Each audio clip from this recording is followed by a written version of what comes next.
সামনের দিকে ডেভেলপমেন্টের প্রজেক্ট করতে গেলে ডেভেলপমেন্ট চিন্তা ভাবনা করলে আমাদের এই বিষয়গুলোকেও আমাদের কনসিডারেশন রাখতে হবে। আমি জানি না আমাদের যে ঘন ঘন একটা ভূমিকম্প হচ্ছে, ছোট ছোট ভূমিকম্প, এটার সাথে এই পরিবর্তন কোনো সম্পর্ক আছে, কিন্তু এটাও একটা ডিজাস্টার, যে কোনো সময় বড় একটা ডিজাস্টার হতে পারে। আমরা পত্রপত্রিকায় এগুলো দেখি এবং আমরা এর আগে শুরুতেই আমাদের রশিদ ভাই বলছিলেন যে আমাদের প্ল্যান আমরা সেভাবে হয়তো করি না। যেমন আমাদের রেল লাইন হয়ে গেছে কক্সবাজার পর্যন্ত, একটা বৃষ্টি হলেই কিন্তু রেল লাইন আঁকা বাঁকা হয়ে গেল, কয়েকদিন লাগলো ওটাকে আবার ঠিক করার জন্য। আমি যতটুকু জানি ফিজিবিলিটি স্টাডি হয়েছে, স্টাডিতে যে রিপোর্টে যতগুলো কালভার্ট বা আপনার ওয়াটার পাসের সুযোগ রাখার কথা ছিল সেগুলো রাখা সেভাবে হয়নি। সেখানে বন্য হাতি আপনার আসা যাওয়া করে, তাদের অ্যাক্সেসের অনেকগুলো স্পেস ছিল, সেই স্পেসগুলো কনসিডারেশনে আনা হয়নি। আমরা জানি না এমন একদিন কোনোদিন দেখবো কিনা যে রেললাইনের উপরে হাতি আসছে আর ট্রেন এসে আপনার হাতিকে মেরে দিয়েছে। এটা কত বড় মর্মান্তিক দুর্ঘটনা হবে আমরা জানি না। এটা করতে পারে, আল্লাহ না করুক, কেমন যেন না করে, কিন্তু আমাদের পরিকল্পনাগুলো ডেফিনেটলি সেইভাবে হওয়া উচিত। কারণ সেখানে স্থানীয় প্রতিনিধির ইনভলভমেন্ট নিয়েই সেটা করা দরকার। কারণ ওয়াটার, পানির ন্যাচারাল একটা ফোর্স কিন্তু সবসময় থাকে, পানি কোন দিক থেকে কোন দিকে যায়, এই বিষয়গুলো কনসিডারেশন না নিলে অনেক সময় এই ধরনের সমস্যা হতেই থাকে।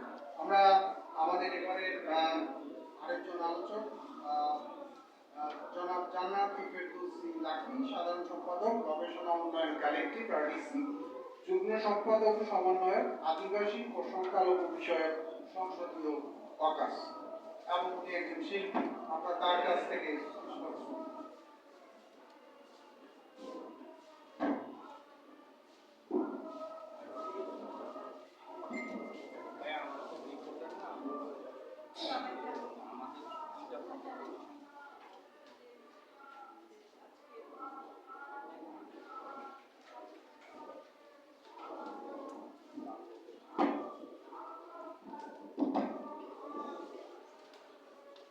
আজকের অনুষ্ঠানের সম্মানিত সভাপতি বীর মুক্তিযোদ্ধা মাজেদা শওকত আলী, যাকে আমি খুব ছোটবেলা থেকে চিনি। আমি ছায়ানটের শিক্ষক। আমি এই মাজেদা খেলাই করতাম, মাজেদা খেলার হাত ধরে। সেই 80-র দশকে যখন মানুষ বঙ্গবন্ধুর নাম মুখে নিতে পারতেন না, সেই সময় তিনি আমাদেরকে নিয়ে প্রচুর অনুষ্ঠান করাতেন। শহীদ মিনারে আমাদের বিজয় দিবসের অনুষ্ঠান, খালাম্মার সাথে আরেকজন ছিলেন দাদা, আমি শ্রদ্ধার সাথে তাকেও স্মরণ করি। আমাদের মাঝে আছেন আমাদের মাননীয় সংসদ সদস্য এবং আমাদের অত্যন্ত প্রিয়জন। আমার একটা সময় ছিল দীপ্তি আপার জন্য মানে সবাই হাত তুলেছিল, এত প্রিয় একজন মানুষ। আমার ভালো লাগছে। আমাদের আমরা কিছুক্ষণ আগে বক্তব্য শুনলাম জনাব মোহাম্মদ ফয়জুল্লাহ তালুকদার ভাই, আব্দুল আলী সাহেব, আর আরো এখানে উপস্থিত আছেন শামিমা চৌধুরী আপা, জসিমউদ্দিন ভাই, আমাদের অত্যন্ত প্রিয় মুক্তিযোদ্ধা রত্ন আপা আছেন, মমতা ফাউন্ডেশনের জসিম ভাইকেও দেখছি, এবং শ্রদ্ধা আনোয়ার হোসেন ভাই। আসলে সবাই আমার খুব শ্রদ্ধার। আমাকে দেখে মনে হচ্ছে যে আপনাদের থেকে আমি একটু, আপনারা আসলে সবাই আমার শ্রদ্ধা। আমি শুধু বলতে চাচ্ছি প্রথমেই যে প্রবন্ধটা উপস্থাপন করা হয়েছে কাউসার কনক ভাই যে প্রবন্ধটা উপস্থাপন করেছেন, একটা অসাধারণ একটা প্রবন্ধ। আমি জানি এই প্রবন্ধটা তিনি যে আসলে আমাদের একটা সত্যি কথা যে হয়তো আমাদের ডেভেলপমেন্ট সেক্টরের মানুষের কথা কেউ সহজে শুনে না, বা শুনলেও তাদের একটু চিন্তা থাকে যে ওনারা তো যেগুলো বিষয় নিয়ে খুব বেশি বলে ফেলে। আপনারা আমাকে ক্ষমা করবেন, আমি একটা কথা বলবো। আমি খুব অজপাড়া এলাকায় কাজ করি, আমি খুব বাংলাদেশের খুব প্রান্তিক এলাকায় কাজ করি। আমি দেখেছি যার প্রাতিষ্ঠানিক শিক্ষা নেই এবং আমরা যাদেরকে একেবারে জ্ঞানহীন মানুষ মনে করি, সত্যিকার অর্থে তারা পরিবেশকে সবচেয়ে বেশি আগলে রাখে। আমাকে ক্ষমা করবেন যদি আমি কাউকে আঘাত করার জন্য বলছি না। আমি কিছুদিন আগে একটা গ্রামে কাজ করতে গিয়েছিলাম দিনাজপুরে। সে 45 বছর, সে মেয়েটার বয়স, নারীর বয়স। তিনি বলছিলেন যে আমি ওনার প্রচুর গাছ ওনার বাগানে, উনি বলছিলেন আমার সন্তানের মতোই আমি এই গাছগুলোকে পালন করি, লালন করি। আর আমি এই যে গরমটা গেল, এইরকম একটা গরমের মধ্যে দিয়েও কিন্তু আমি আমার বাড়িতে এই গরমের উত্তাপটা আমি পাই নাই। তার মানে আমার সন্তান যেমন আমাকে স্বস্তিতে রেখেছে, এই গাছগুলো আমাকে স্বস্তিতে রেখেছে। আমি খালি আপাকে বললাম যে আপা, আপনি যে কথাটা বললেন, হয়তো এই কথাটা জানার জন্য আমাদের গবেষণা করতে করতে পিএইচডি করলেও হয়তো আমি এইভাবে বলতে পারবো না, একদম খুব সাধারণ জিনিস। তা আমি কনক ভাইকে আবারও ধন্যবাদ জানাই এবং সেই সাথে একটু বলতে চাই যে এই যে প্রথমেই উনি বলেছিলেন যে বনভূমি যে 17.4, কিন্তু আমাদের তো বনভূমিটা দরকার ছিল, তাই না? আমাদের তো বাঁচতে হবে। আমি নেপালের একটা গবেষণার কাজে যে দেখেছি যে নেপালের 80% বনভূমি রক্ষা করেছে। কিভাবে রক্ষা করেছে? বনের মানুষরা রক্ষা করেছে, যারা ভিতরে থাকেন, বসবাস করেন, তারা রক্ষা করেছে তাদের জন্য, এবং সেটার ফল কিন্তু পুরো নেপালবাসী সেটা পায়। আমাদের মধ্যপুরে যখন যে প্রাকৃতিক বনটা ধ্বংস করে সামাজিক বনায়ন হলো, তখন একজন মধ্যপুরের একজন গারো বলেছিলেন যে আমি কি চেয়েছি, আমি চেয়েছিলাম এই বনের মধ্যে আমারও একটা বাসস্থান থাকে, কারণ ওই গারোরা কিন্তু ওই বনের গাছ কেটে ফেলে না। যে গাছগুলো পাচার হয়েছে সেটার সাথে কিন্তু একটা চক্র যুক্ত থাকে, এটা আপনারা খুব ভালো জানেন। আর সময় নাই দেখুন বিস্তারিত বলছি না, কিন্তু ওনারা কি করতেছে, এই গাছের যে শুকনো পাতা, খড়ি, লাকড়ি, ওগুলাকে ওনারা জীবন ধারণ করছে, এবং সেই ওনারা যখন ছিলেন এই বনে তখন কিন্তু এটা সবুজ ছিল বনটা, কিন্তু পরবর্তীতে সেই সবুজটা কিন্তু ফিকে হয়ে গেছে। তারপর আমরা খাসিয়া পুঞ্জিতে যে খাসিয়া নারীরা কি করছে, বনের উপরে পানের বরজ করছে। আসলে এই যে কনক ভাইয়ের যে পেপারটা, এর মধ্যে অনেক কিছু আমার মনে হয় প্রতিটা ডিস্ট্রিক্টে উদাহরণ দেওয়া যেত। আসলে সময়ের জন্য হয়তো কনক ভাই ভাবে বলেন না, কিন্তু তারপরেও এত অসাধারণ পেপার আমি পড়ছি, আর আমার সঙ্গে সঙ্গে সেই খাসিয়া পানপুঞ্জি মেয়েদের কথা মনে হচ্ছে, কিভাবে তারা পরিবেশকে রক্ষা করছে। তারপরে আমরা দেখেন এখন এই যে বরেন্দ্র অঞ্চলে পানির অভাব, কি ভয়াবহ ঘটনা ঘটেছিল এই গত 2 বছর আগের কথা।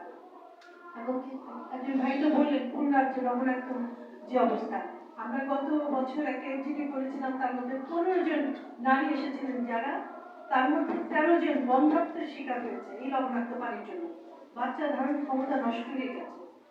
এগুলো যে আমাদের জন্য কতটা ওয়ার্মিং, সেটা আসলে আমরা হয়তো এই বিশ্ব পরিবেশ দিবস উপলক্ষে এই কথাগুলো এখন বলছি।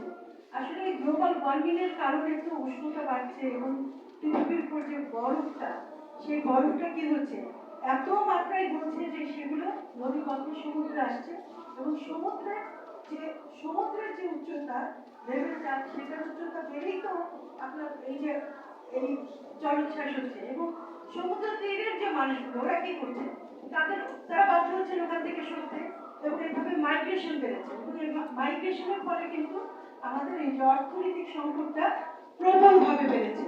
এবং শুধু বাংলাদেশে না, এটা পৃথিবী জুড়ে প্রবলভাবে। আমরা দেখেন চাষের জমি হারাইছি, আমরা মাছ চাষ করতে পারছি না, তারপরে মানে কমে যাচ্ছে। এইভাবেই তো দেখা যাচ্ছে যে একটা খাদ্যের যে অভাব, সেটাও কিন্তু বেড়েছে।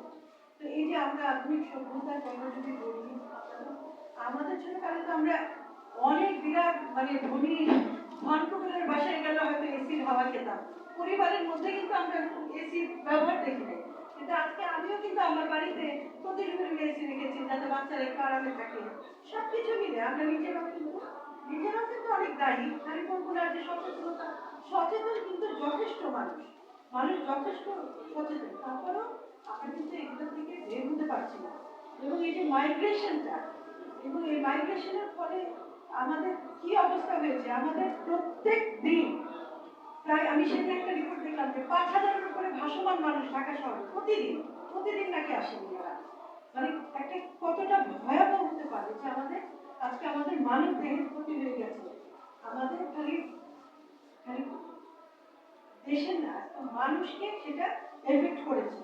তো সেই জায়গাগুলোতে আসলে আমাদের আমরা বুঝি সবই, কিন্তু আমরা হয়তো সেভাবে করি না। এবং যে আইনগুলো হয়েছে, আমি খুব সংক্ষেপ করে ফেলছি, যে আইনগুলো হয়েছে আমরা তো জানি আইনগুলো হয়েছে, কিন্তু আইনগুলোর কি প্রয়োগ হচ্ছে, আইনগুলো কি এই যে প্রয়োগ যারা করছে, আমরা কিন্তু কোনোদিন শুনি নাই যে উনি বন বা ভূমি দখলের জন্য এর একটা সাজা হয়েছে, আমরা কিন্তু এটা দেখি নাই। হচ্ছে খুব উৎসাহের সাথে হচ্ছে এবং এটার সাথে তো আমাদের একটা ক্ষমতার একটা সম্পর্ক আছে। এটা তো খুব ভয়াবহ। আমরা যে মানুষগুলোকে এখন সংসদে আমাদের ভিত্তি পাচ্ছে, আমাদের ভরসার জায়গা।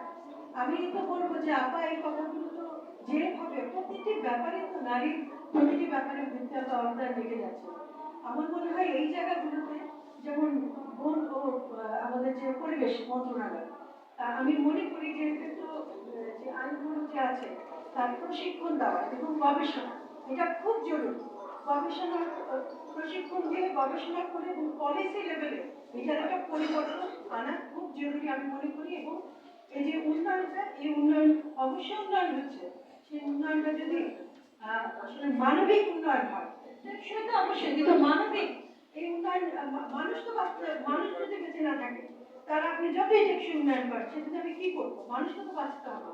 তো আমি বলবো যে এই উন্নয়নে যদি মানবিকরণ হয় তাহলে যেটা হবে যে একটা সুস্থ বাংলাদেশ আসবে, একটা সুস্থ পৃথিবী গড়ে উঠবে বলে আমার বিশ্বাস। আপনাদেরকে এত ধন্যবাদ জানাই আমাকে শোনার জন্য। ধন্যবাদ আমাদের লাকি আমাকে। এখন আমি আহ্বান